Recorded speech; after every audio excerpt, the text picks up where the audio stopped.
Rossetti was fascinated with the figure of Joan of Arc and painted a number of versions of this theme, particularly in the 1860s. Rossetti shows Joan of Arc gripping her sword really firmly, and that shows her courage and her power as she's about to lead this military campaign. And it also, I think, shows something about her willfulness and her departure from gender norms. You know, she is this incredibly powerful, heretical figure who's about to embark upon a campaign of violence. What's distinct about Rossetti's vision of Joan of Arc is if you look at other representations of her, particularly around this time, often a contrast is drawn between the prettiness, the feminine prettiness of Joan of Arc's face and the masculinity of her armour. And what that does is create a kind of contrast between masculinity and femininity. It reinforces the gender binary, whereas Rossetti presents Joan of Arc as an androgynous figure.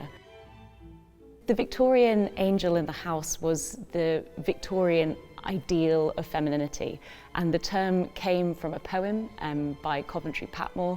He was writing about his wife. The angel was dutiful. She was the perfect mother, sister, daughter, wife. Her ambitions were entirely curtailed by the home. She was selfless. She was morally without flaw. She was decorative, frail. So you can see these representations of women in this particular way across Victorian painting. Joan of Arc could not be further from the angel, this figure. Women saints such as Joan of Arc, they begin their lives emphatically timid and naive, and then they experience these sudden reversals of self. And it's not just an emotional and spiritual transformation, it's often a sexed and gendered one too. They wear men's clothing, they even adopt male identities in order to fulfill their destinies. They leave their families and their communities forever. They never marry, they don't reproduce. They fight and die and suffer horrible deaths for their spiritual vocation. And you can see how this must have been a completely different vision of what a woman could do, what possibilities her life could yield to that represented by Coventry Patmore's woman. The model for this painting was Jane Morris, and she was an artist, an embroiderer.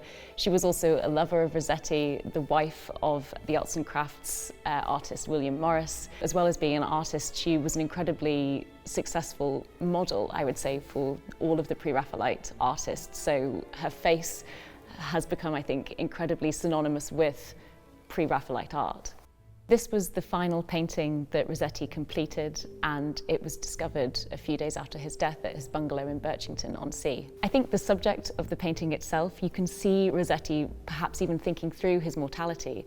Joan of Arc here is facing her own mortality with courage and bravery, and I think there's a certain sense in which Rossetti himself is reflecting on his own physical frailty, perhaps even drawing a comparison between martyrdom, the commitment that comes in sacrificing everything for your spiritual commitments, to his own private martyrdom, the martyrdom of giving over his entire life to his art.